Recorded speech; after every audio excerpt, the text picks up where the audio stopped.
50%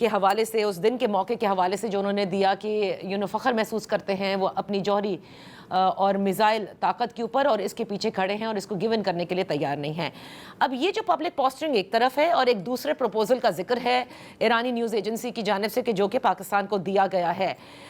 آپ کو کیا لگتا ہے اس پبلک پوسٹرنگ کے بیچ میں کیا دونوں جو فریق ہیں ایڈورسریز وہ پھنس چکے ہیں because of their domestic audience, یا آپ کو لگتا ہے کہ بیک ڈور اتنا اب سب چل رہا ہے کہ both of them really want کہ ایک ڈیل کریک ہو جائے؟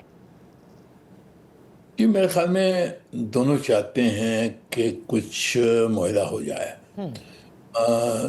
ان کی ابھی تک جو پوزیشنز ہیں وہ میری نظر میں کافی اب تک مشکلات ہیں اس میں, اور مشکلات اس کی دو وجوہات اہم ہو سکتی ہیں.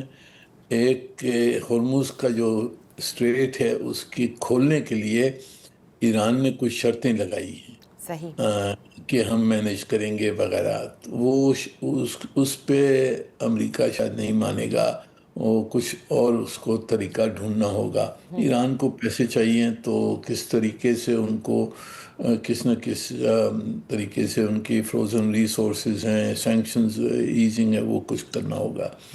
دوسرا جو مسئلہ ہے کہ امریکہ چاہتا ہے کہ اس بلاکیڈ کے ہٹانے کا معاہدہ اگر ہوگا تو اسی وقت ایران کچھ کمٹمنٹس دے دے نیوکلیئر پروگرام کے بارے میں. ایران کہہ رہا ہے کہ جی ہم نے مذاکرات کے تحت یہ نیوکلیئر مسئلے جو ہیں یہ بعد میں حل کریں گے, پہلے بلاکیڈ ہٹایا جائے اس کے بعد میں مذاکرات ہوں گے. تو میرے خیال میں اس پہ بھی جو سیکونسنگ ہے اس کے اوپر بھی کچھ اختلاف نظر آتے ہیں.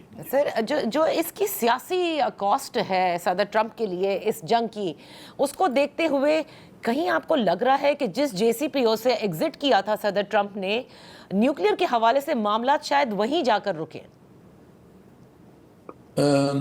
جی یعنی کہ آگے کس حد تک تو اسی طرح کا معاہدہ ہوگا, پر کچھ مختلف حالات بدل گئے ہیں. پہلی چیز جو بدلی ہے وہ یہ ہے کہ ایران کے پاس ابھی وہ 400 kilo gram enriched 60% enriched uranium ہے, پہلے ان کے پاس کم تھا اور لوور انریچمنٹ تھی.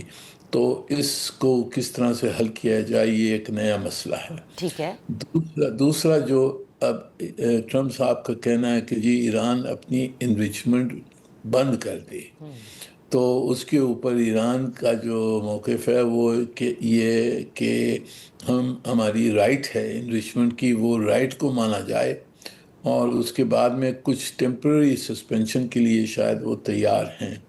تو یہ دو مسئلے جو ہیں یہ مختلف ہیں, اور اس وقت ایران کی جو فیسلٹیز ہیں نیوکلیئر پروگرام کی وہ بھی بڑھ گئی ہیں, وہ زیادہ ہو گئی ہیں. اب اگر IAEA کے سیف گارڈز لگیں گے تو پھر یہ بھی دیکھنا ہوگا کہ کون سی فیسلٹیز بھی لگیں گی اور ایران کیا مانے گا نہیں مانے گا.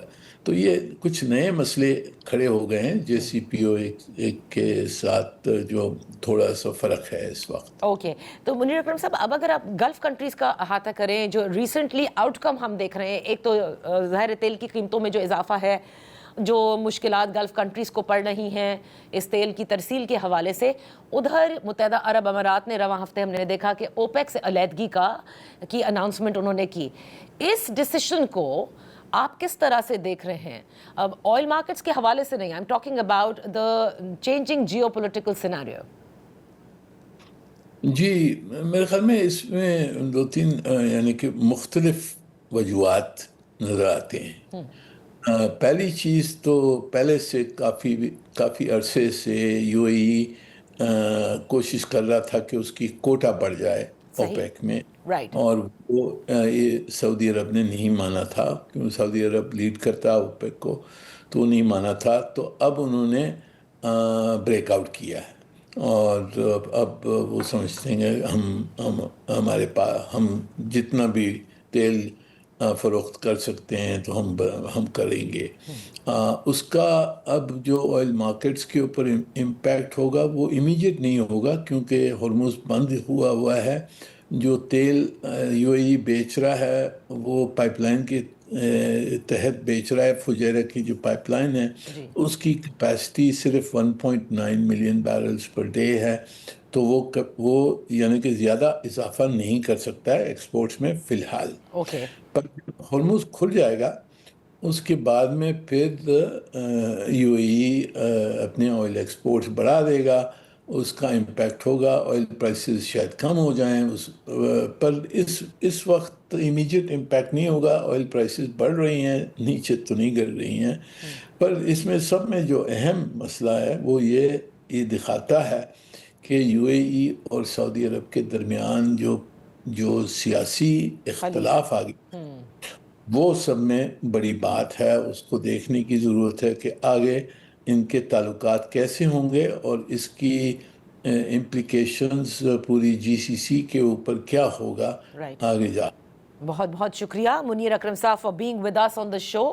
اسی کے ساتھ وقت ہوا ہے ایک کا بریک کے بعد ہمارے ساتھ ہوں گے رانا تنویر.